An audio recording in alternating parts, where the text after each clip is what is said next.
So, good evening everyone. So, update lang. So, tapos na yung may kuryente na sa bahay. So, from 8 to 4 lang ata, 5. So, kanina sabi ko ang tawag to, may power bank ako na hiniram. Tsaka yung gamit ko yung emergency pump.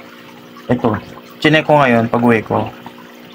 Hindi ako namangha ako sa power bank. Hanggang ngayon, pag alis ko niya sa bahay, 3 bars na lang. So ngayon pakita ko sa inyo, ilang bars pa rin. Yan grabe. 3 bars pa lang. Ano to? 1 million? Ang ano nito? Capacity? O sabog lang ito. May sa demonyo ata to. Magana pa rin. Emergency pump. Dito ito. Galing sa taas. Mandar pa rin. Grabe. Biling ko kaya itong power bank. Ganda. So, update rin sa isda ko. Siyempre, buhay na buhay.